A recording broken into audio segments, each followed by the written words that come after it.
Hey guys, what's up? It's 8th Deadly Sin here, coming at you with another champion select analysis for the LCK region. This is day 3 of week 1. This is going to be the series for KT Rolster versus Spenu.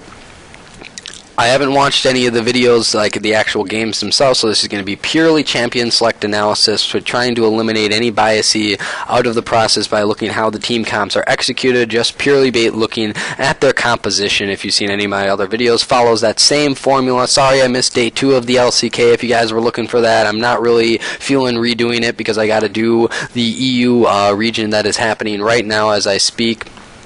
And then I'll be posting those as soon as I can, as well as some VOD reviews that I'm trying to look to do for in the weekend. But I also have NA LCS coming up, so not a lot of time on the schedule to be pumping these out. So let's jump right into it. First ban coming out from KT is the Lee Sin. Now this is very surprising to me. I really don't think it necessitates a first ban, especially coming from blue side. I really don't see how it eliminates any potential in their team comp that they eventually go for, so I don't really see why this is coming out. Lee Sin isn't even, I would rank as a top jungler, still very strong in the early game, still does a lot of damage, but I think there's better options such as Kindred if you don't want to play the Kindred, which is eventually what they end up going for. You can ban out Elise if you're looking for another top tier jungler that you want to get rid of. Zac and Rek'Sai all fall under there. I really don't think Lee Sin is as strong as it used to compared to those other ones that I've just mentioned, but I mean, obviously they had a plan here. It doesn't really harm them in the sense that they would have lost the game if Lee Sin would have gone through, so I really think it was ineffectual and misuse of their first ban of the game. Let's move to the second ban of the game. Spenu is going to be eliminating Lux. Obviously we've seen some Lux play in earlier games in the LCK. Lux is very strong, being able to zone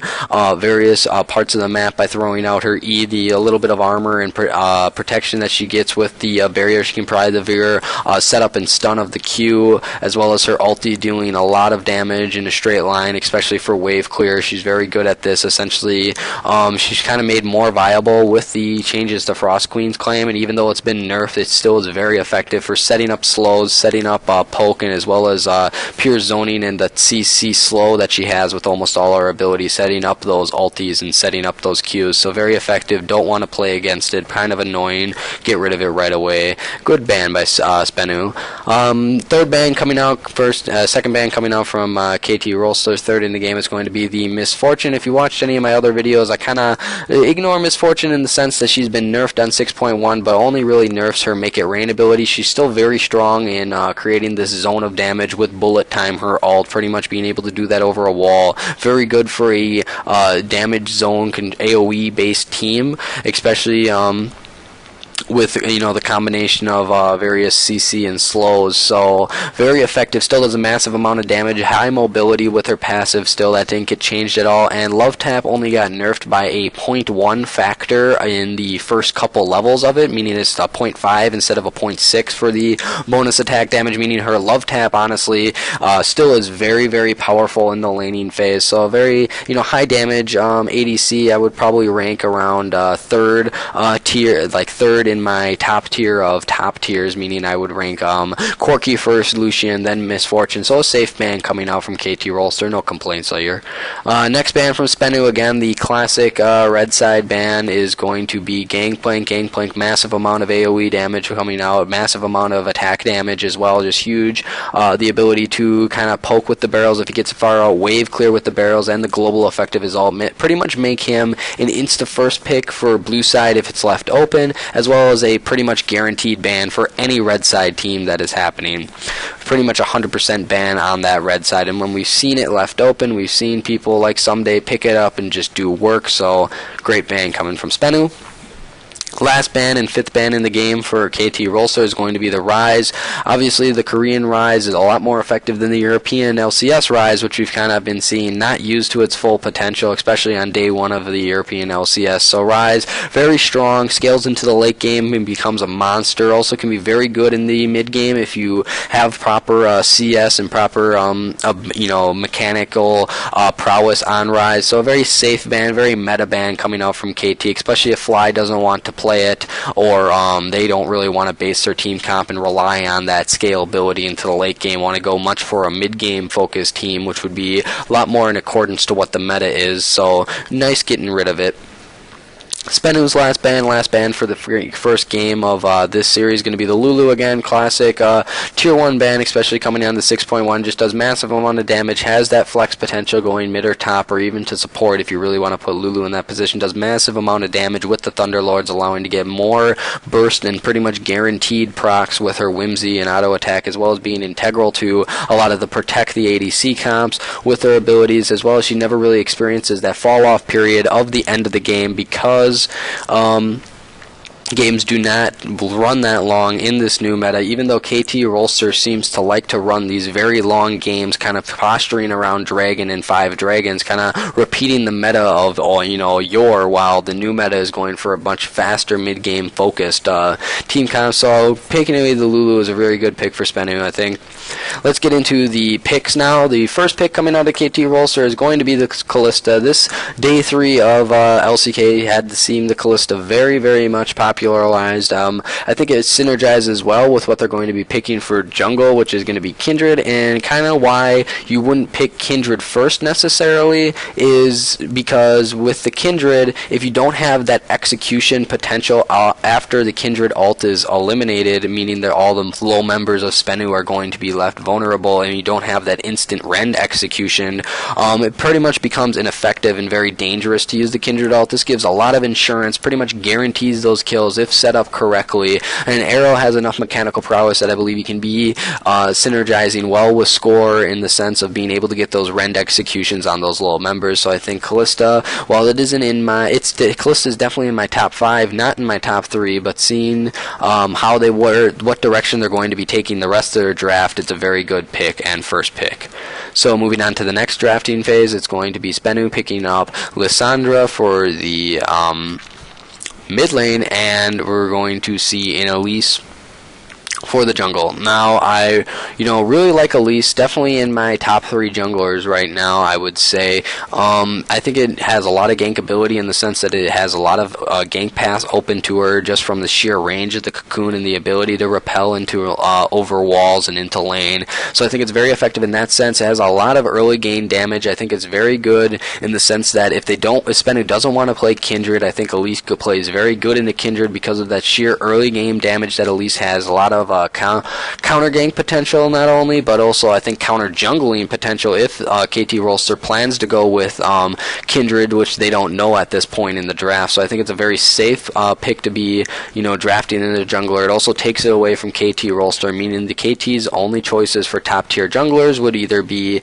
Kindred, which has been left open, Zac, or Rek'Sai, and since we haven't seen a lot of Korean Zac, I think it's most likely they're predicting it's either going to be Rek'Sai or Kindred at that point if they take away the Elise. Very safe. And that Lissandra pick for mid lane, again, at this point it's a flex pick. They don't know where it's going. They would probably predict it to go top. I think Lissandra is a very strong pick, but I think it's the wrong pick to be making here. Fiora has been left open, and I think Fiora has a lot greater late game scaling and split push potential than the Lissandra does. So I think that the Fiora just is a way better pick. If I had to rank the two, I think Fiora is a 1 and Lissandra's 2 on that short list for top lane, but I think the Fiora is just that much better than Lissandra, especially going over the entire team comp that they have if they're planning to take this Lissandra mid, which they end up not. But I think either way, the Fiora would have been the superior pick right off the bat, especially since it's left open, rather than the AoE team fight that Lissandra has, while Fiora still offers that team fight potential, just not as much AoE and magic damage that the Lissandra offers. So I see why they would take it, why they want to, do this flex pick this early in the draft. But I think when you have such a good pick as Fiora open, you need to pick that up right away, regardless. So let's get into the third picking phase. It's going to be Kindred and Thresh for KT Rolster. Now let's first get Thresh out of the way. Thresh, a very good support. They're blind picking their support at this time. The other top support picks that you have left on the board are going to be Alistar, that synergizes well with Kalista as well, but doesn't have the disengage potential that Thresh has, as well as Trundle, which really doesn't synergize well with Kalista that much either. There's really no point to use a Fate's Call on a Trundle, especially if he's ulted and trying to get pillar and set up zones to potentially fragment or initiate. I think think that Thresh is probably the best option when you consider its synergy with Fate's Call and the ability to disengage for the team. I think it's a very safe blind pick of a support at this point in the game. Now going on to the Kindred, I've kind of already explained why the Kindred is going to be good. We've seen how we have the Kalista first pick. Just that ulti and the combination of an execution with the Rend is insane. You also, because they get the heal off and the enemies don't with the after effect when the ulti runs out. Also, I think just the pure damage of Kindred is also on the high end of things because it's essentially an ADC in the jungle, and her passive allows her to scale continuously in AD damage. So if the proper jungle pathing in terms of farming is taken by the Kindred, getting into those areas to get those stacks encounters on that passive, I think Kindred just does an insane amount of damage, but it runs the risk of falling behind and getting snowballed and steamrolled if it doesn't get ahead in the early game, just because Kindred is so squishy. Now the next pick phase is the fourth one, going to be coming out from Spenu. They pick up Trundle for support and Lucian for ADC, so they pick up their entire bot lane. I think this is a safe bet to go, seeing how they already have the flex pick of Lissandra on the board. They're kind of saving that potential for a counter pick mid or, top if they're going to be, doing that. I really think that the Trundle pickup is very safe. I think it synergizes well with the Lucian. This bot lane is pretty much made to bully, made to win lane and be lane dominant, as well as just the wave clear that Lucian offers, as well as the poke damage with the piercing light and just the potential to bully in lane. I think that the Trundle pillar can set up a lot of things in lane, as well as just the ability to slow those people so Lucian can dash and get a bunch of hit and bunch of damage onto all of them. Tons of damage. And then the ability for this Trundle to steal stats away from whatever tanky member is going to be on KT. Remember, KT is going to have some tanky members, or should have some tanky members, with a Kindred in the jungle, just because it really needs a staunch front line to be able to sustain or prevent being completely snowballed upon if KT falls behind. So I think the Trundle is a very good, very strong pickup. I think their bot lane is made to succeed. At this point, I would probably be suggesting to KT to do a lane swap, even if you don't know what your top laner is going to be, just to kind of give the advantage to Kalista and not having to go up against such a strong 2v2 in the bot lane. Now, the next pick phase is going to be the last for KT Rolsters. They're going to be picking up Fiora and Victor. Now let's talk about Victor first. Victor offering a lot of AoE magic damage, huge amount of burst with his ulti and laser, a lot of wave clear, which was what KT Rolster really needs to kind of prevent any sieging, especially since they're a bit squishy. Victor in and of himself is a decently tanky mid laner. I say that in the sense that his Q and the shield from that can help block out a lot of damage, while he's still not the squishiest but not the tankiest, kind of in that mid-range of mid laners. Definitely not going to pick up that Roa. That would kind of be dumb, so he's not going to have that scaling effect. So I think Victor not only offers an insane amount of damage, wave clear, but he also allows a lot of zone pressure with the gravity well, being able to zone out areas where Elise is going to be repelling in, zone out a Trundle who's going to be charging in after he ulted, and being able to zone off areas where Lissandra wants to queue over walls and such to land her ult or land other abilities to do massive amounts of damage. And since they're blind picking their mid lane at this point, since Lissandra is a flex, most likely going top if they were in KT's mind, that's where I would predict it to be. I think Victor's a very safe laner that does a massive amount of damage, so very safe mid lane pick. The Fiora pickup, I like it in the sense that Fiora has a great late game scaling, greater than Lissandra. I think Fiora ultimately wins that lane just because Lissandra is going to be going for items such as Roa and trying to build up those stats, where Fiora can straight up go for the damage in that lane. So I think Fiora is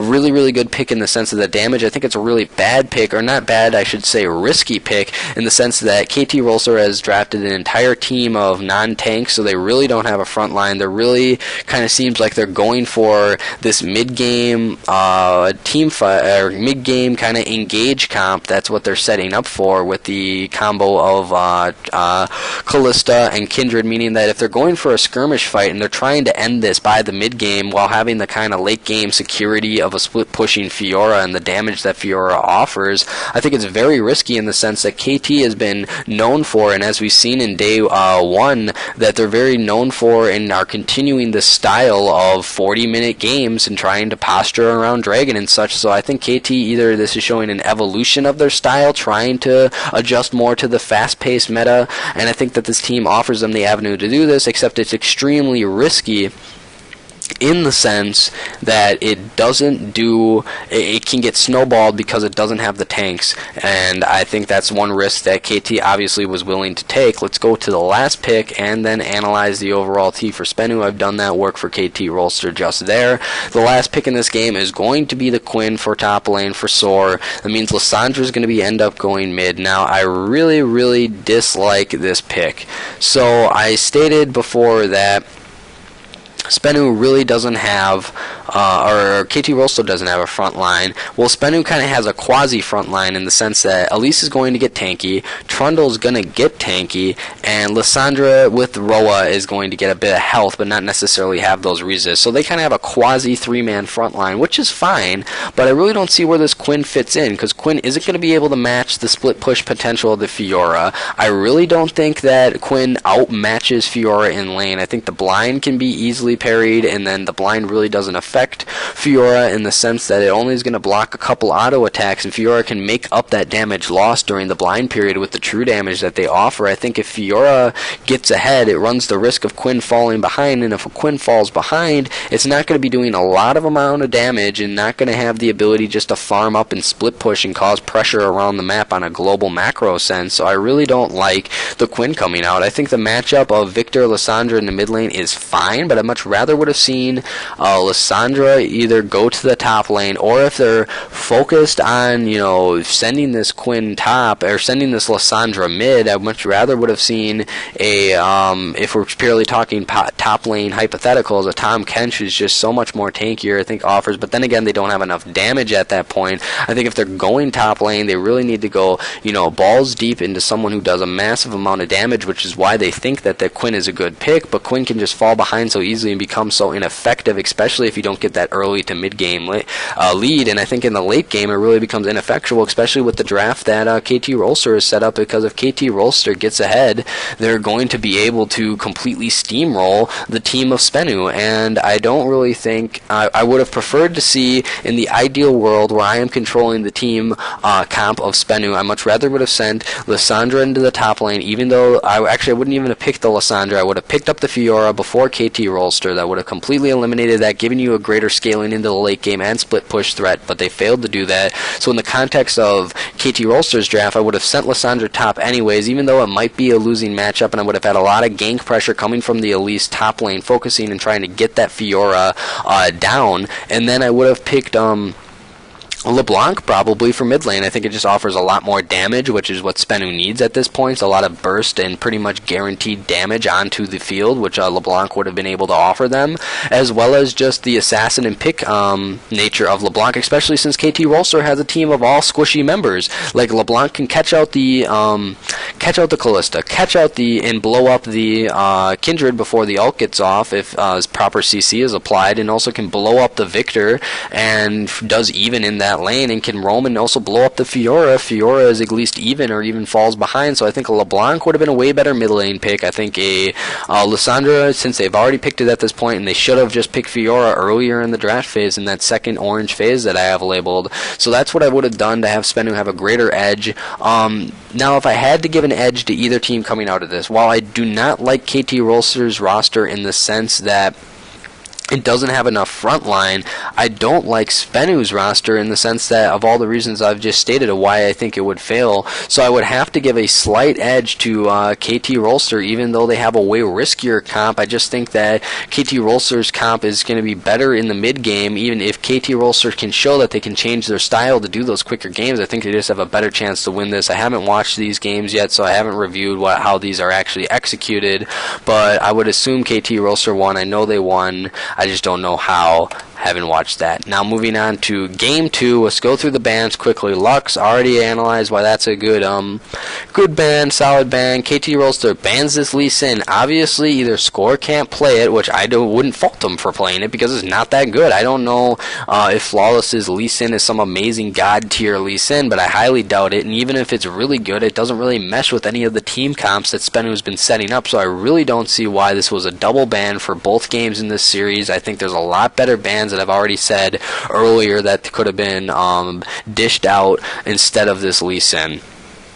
Third ban is going to be Gangplank. I'm really confused about this. Yes, Gangplank is pretty much a necessary ban, but make KT Rolster ban it. You're on the blue side, Spenu. Soar, you should be acquainted with Gangplank and at least be, mechanically, proficient on Gangplank in the sense that you could play it if it's left open, because it's just that strong of a pick, regardless if it almost has a 100% ban rate. You need to be able to play it on the off chance that KT Rolster lets it slide in their banning phase. So force KT to ban out the Gangplank rather than wasting one of your bans and doing it now. That's my suggestion to Spenu for the future. Let's go to the next ban from KT Rolster. Classic red side ban of the Lulu. I've already analyzed why that's a good ban. Let's move on to the fifth ban, the Rise. Already stated how Rise is a beast and pretty much a guaranteed ban, especially in these Korean regions where the players can actually effectively play Rise, unlike some of the LCS regions. We haven't really seen that potential of Rise being unlocked by the LCS players yet. Now this ban of Thresh for KT,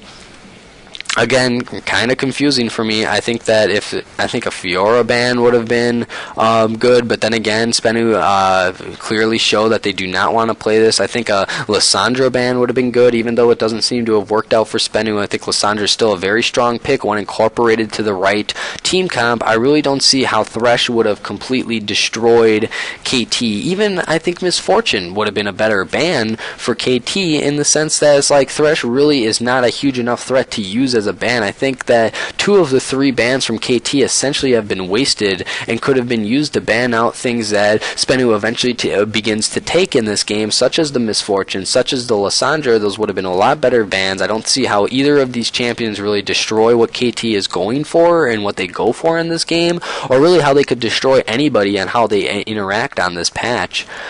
So that's my analysis on the bans. Let's get into picks fast. I kind of want to get these videos a bit shorter because I know no one really wants to sit through 40 minutes of champ select analysis for only 2 games on from the LCK. Honestly, I love doing it, so I have no problem, but trying to keep you guys in mind. Let's jump into picks. First pick, Misfortune. Like I said, they've first picked the Misfortune in the sense that, guys, sorry I paused the video. You're not going to notice it with the editing, but I kind of forgot where I was talking about, so let's just start with the first pick of the Misfortune. Very good pick in the sense that it does a massive amount of damage and area of effect damage with bullet time, but also, has the passive ability, which is really good for trading in lane. The nerf only really affected her Make It Rain E and its synergy and damage that it could do with Thunderlords, but I think even with Thunderlords, still, she does a massive amount of damage. The Q still has a huge amount of poke, especially on that second bounce. The Love Tap didn't really lose too much, scaling only by a 0.1 in the early game, but still has as much damage as it did at those mid levels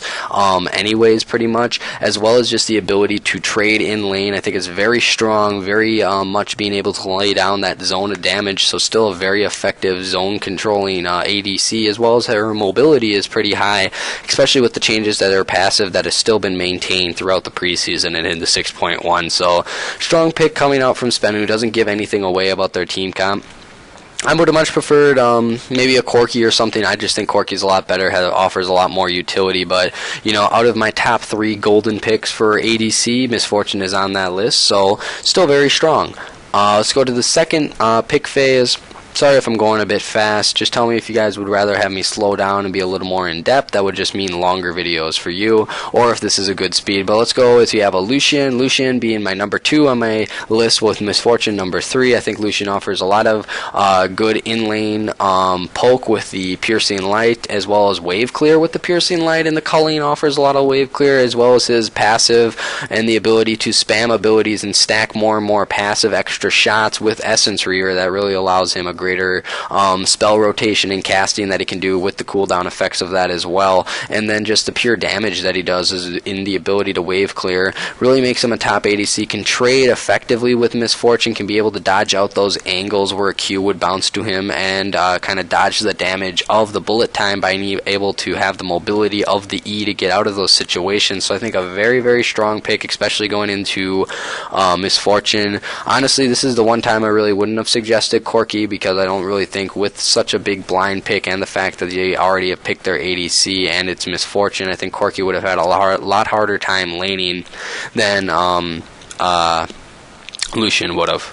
Now their jungle pickup Elise, I kind of already analyzed this, so if you've watched the beginning of this video, which I'll assume, the Elise pickup, it remains the same. The gank paths that she has, the damage that she offers early as well as late with the percentage health and the magic damage that she has, as well as just the pure range of her engage and the ability to pick people off with the cocoon, as well as the tankiness factor that she brings to any front line is very effective. So I think that, you know, it's a very good pickup for scoring the jungle, and I think blind picking this as a jungler, especially since you really don't want to necessarily pick up that Kindred, because I don't really think Kindred is that strong of a pick either. I think it's a very, very safe jungler to pick up, and we don't see a lot of Korean Zac, so I don't really want to include Zac on this list, even though Zac is very strong. It's either between the Rek'Sai and the Elise, essentially, with the Kindred also in the list there, and I think Elise would be the better, safer pick, especially going up against Spenu for this game to try to end out this series. I think you go with the safety of the Elise. That's a strong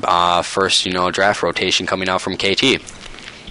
Now, moving on to Spenu's draft, we have the Lissandra, which is going to be a flex pick, and the Nidalee.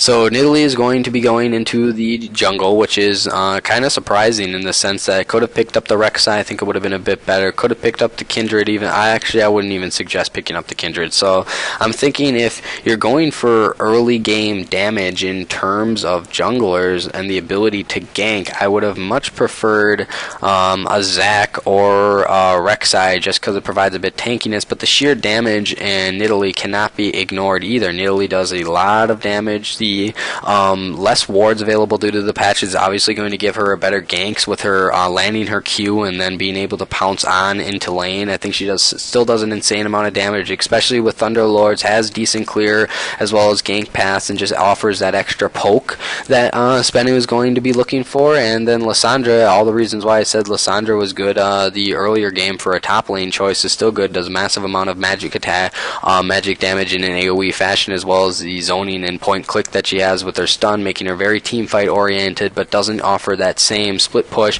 Again, I think Spenu's making the same mistake of not drafting the Fiora though, because Fiora has been left open, and we'll see that KT Roaster picks it up as the last pick in this entire game, which is very surprising that Fiora could get that far in a draft. So as those two, I think my only suggestion would be Nidalee is fine, especially if that's what Flawless wants to play. Honestly, the Rek'Sai and the Nidalee just does more damage and offers less utility, but ultimately I think the fatal flaw in this third phase that Spenu is making is not picking up the Fiora, which we saw was very effective, especially with the split push and late game scaling, where she outscales Lissandra anyways.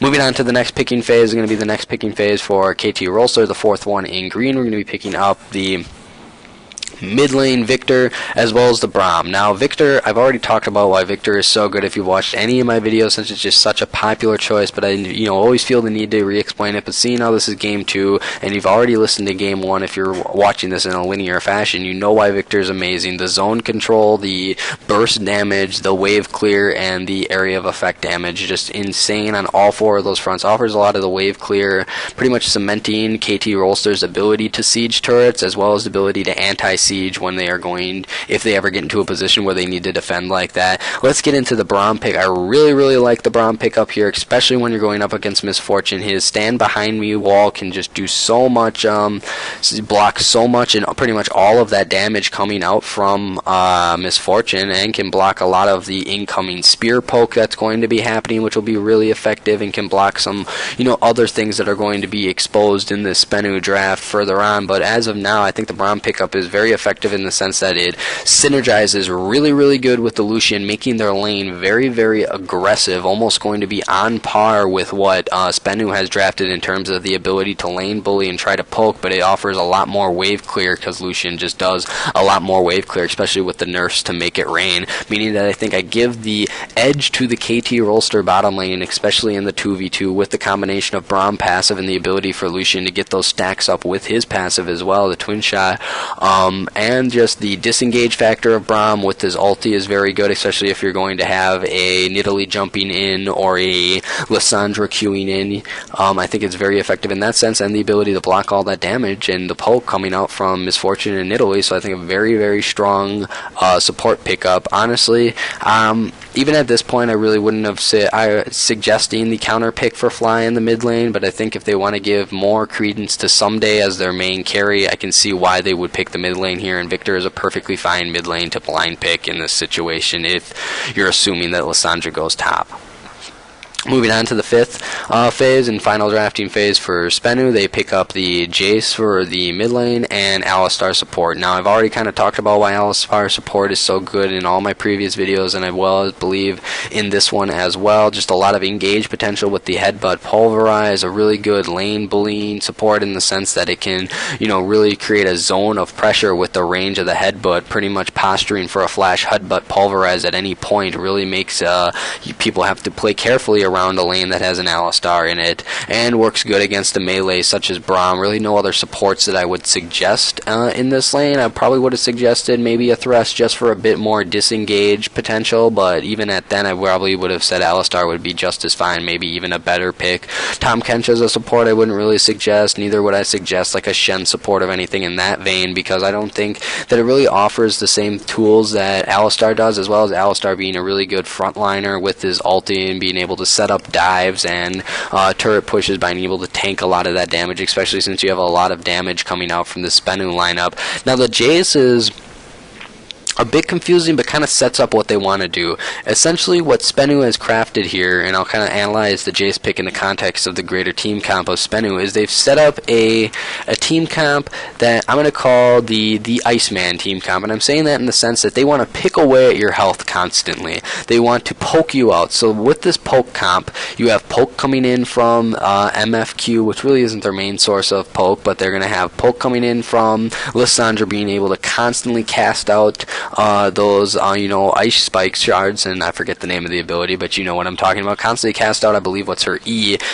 just constantly casting that out to deal damage and wave clear. You're gonna have a decent amount of wave clear coming in from the Jace, but then the Jace shot poke is going to be insane, offering a lot of attack damage, which they kind of need, especially since they're going double AP in the sense of top lane and jungle. And I think it offers a lot of setup for the Misfortune ult or a surprise Lissandra ult, because essentially what can happen here is if Lissandra ults anyone on KT's team, it really locks them down and then can set up poke for a guaranteed landing of spears, guaranteed landing of the damage of the bullet time from Misfortune, as well as just more poke, so they can kind of poke around and try to poke out KT rollsters and then set up maybe a giant nuke with the bullet time. I'm suggesting that Spenu kind of has that mindset of we're going to poke them out, and if we can engage, we're going to engage, but we can also kind of keep our distance and wait for the perfect opportunity, where if they get everyone on KT rollster down to under half health and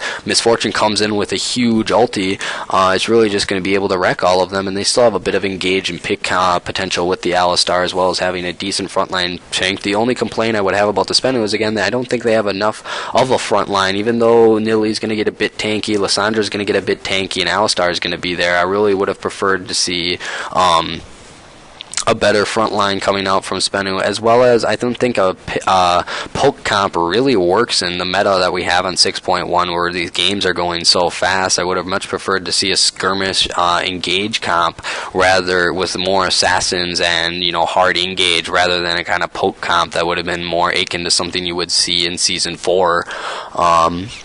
But, it's fine in the sense that it's, an okay, but I wouldn't really give it an edge in this game. Let's go to the final pick. It's going to be the Fiora. Again, as I've already been repeating, this seems to be the fatal flaw of Spenu in this series, is giving Someday the Fiora that he's so comfortable on, and has been proven that he can be comfortable on. Fiora outscales Lissandra in the late game, does a lot more damage in the early game as well, meaning she's pretty much guaranteed to win lane unless something happens. If this Fiora gets ahead, she's able to snowball lane immensely, and especially with the resist to turrets being lower, being able to split push and snowball a lane and get that secondary turret down relatively fast if she's left alone up there. And just the overall split push potential of Fiora is just so much greater than the Lissandra, meaning that KT Rolster's team again is pretty almost a repeat of what they had earlier on day one, where they're kind of setting up these, they have a lot of zone control with, a lot of kind of, I don't want to call it poke, but long range linear damage, in the sense that they can throw out and wave clear with the culling and the Victor laser. They have the potential to burst down if they need to, and the potential to make plays and picks, but that's not the goal of their team comp. Their team comp is very much the KT style that has been proven to be kind of slow and steady wins the race, objective based, being able to siege effectively under turrets and being able to wave clear and manage those waves on a macro sense and kind of push all the turrets around at once, and being able to control those minion waves and try to get as many objectives as just turrets and dragons as possible, but also then having the late game insurance of the Fiora, who's going to become a monster, especially on a veteran, or not, I wouldn't want to say veteran, but very effective top laner such as Someday, meaning that, it's a very safe, classic KT roster style roster. While I don't think Spenu's, poke comp waiting for that, really good MF ulti is going to be very effective, especially with the Braum coming out, being able to block a lot of that poke. So I think KT's just kind of classic style, slow and steady wins the race, kind of zoning, sieging team with the split push of Fiora is much more effective than the Spenu. I would give KT Rolster the advantage in this game, and they do end up winning this and the series, and we can kind of see how that happened in the draft without actually having to watch any of those videos. So hope you guys enjoyed it. Remember to comment, like, and subscribe. I'll be coming out with all of the European LCS games now later today, and I'll be trying to do a lot of VOD reviews. I haven't really figured out how I'm going to do that with the video software that I have, but it should work out in the end. So hope you enjoyed. Peace.